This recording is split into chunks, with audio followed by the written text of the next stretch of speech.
Hello, dears and dudes. My name is Snyderman, and welcome to Snyderman Teaches, the series dedicated to historic events and their importance to modern society. This is the second mini-sode in our series for Thankmas. If you've been watching my channel all this week, you will know that I am participating in Thankmas this year to raise money for Red Nose Day, which is an organization that is going to help feed families that have been greatly affected by the COVID-19 pandemic. Now, in the spirit of the holidays, we are going to be discussing everyone's favorite Christmas character, this guy, or this guy, or this guy. Yeah, that's right. We are going to be looking at the Grinch. And here we go.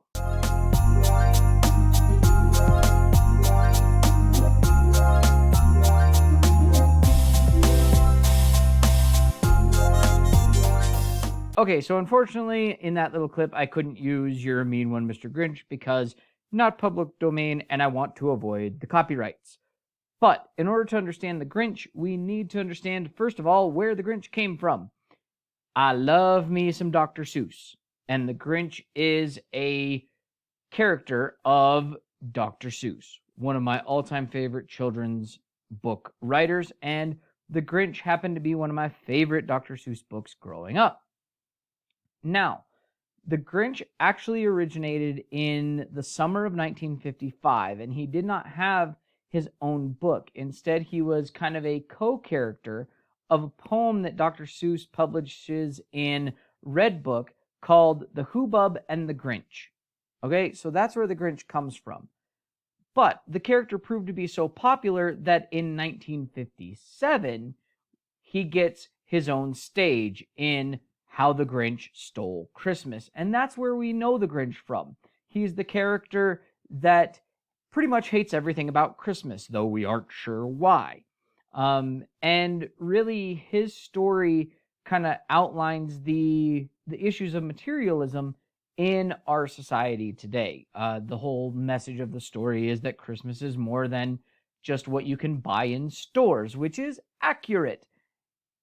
But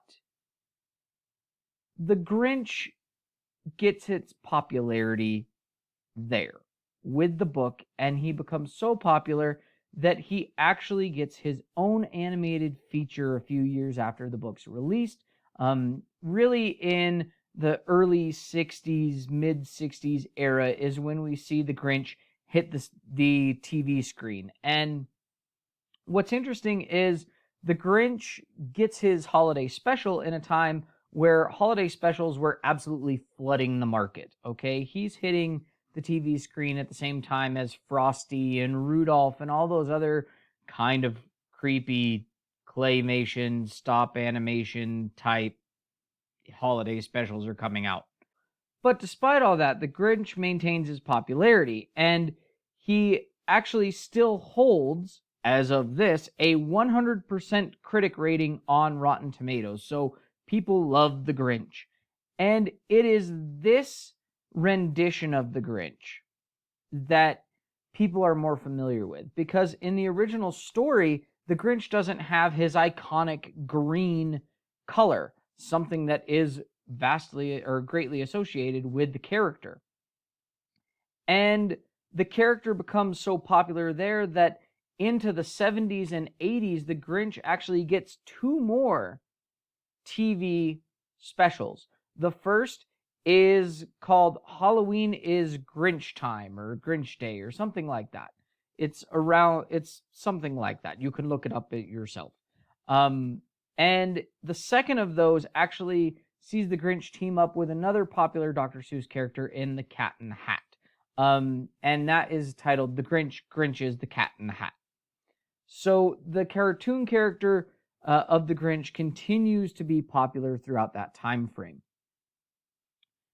But then we see him not show up too often. There's like a weird little puppet rendition of him on a Dr. Seuss special, but that was about it until 2000, when Jim Carrey needed a CIA specialist who specialized in handling torture to get through the filming of a live-action Grinch movie. The putting on of the Grinch makeup was such a terrible experience that Jim Carrey almost walked out on the set day one. Okay? And it's this rendition of the Grinch that kind of has the mixed reviews from people. The bright colors that are associated with Dr. Seuss's original rendition and all of that are lost in the 2000 film. It takes on a little bit darker tone, kind of dulls down all the colors that are there. And it also has that weird kind of adult humor that you find in kids' movies. Like there's a certain scene where the Grinch kind of sees a key party. Okay? If you don't know what a key party is, go look it up yourself. Just make sure you're alone when you do that. And then comes the most recent rendition of the Grinch, which was the Illuminations version of the Grinch in 2018. Yes, the same group that did the Minions did an animated Grinch movie. And this one, even more mixed reviews, more on the negative side. I, for one, like it. I think it's good. Other people like Shauna, not so much. She says it's terrible. I don't know if you could hear that. But what we do see of the Grinch is a few things. One, he has become associated with anyone that is grumpy or doesn't really like the holidays. Whenever somebody isn't really in the festive mood, they're called the Grinch, they're called the Scrooge. Okay? And the Grinch has also become a, ironically, big merchandise seller. The character that was famous for saying Christmas is not about materialism becomes a major symbol of materialism. There's Grinch shirts, there's Grinch movies, there's Grinch mugs, there is all kinds of Grinch stuff that you can buy.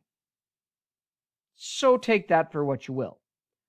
But that has been the Grinch in about 5 minutes. Please leave this video a thumbs up if you enjoyed. Subscribe if you're not already. But most importantly, go donate to the cause of Thankmas. It will feed children around the world that have been suffering from this COVID-19 pandemic. In fact, just $25 will feed a child for 7 meals. And the link for that donation place is in the description below.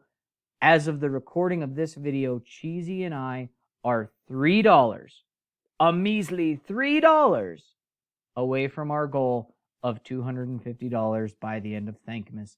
So if you awesome people would go donate, let's help out some children for the holidays.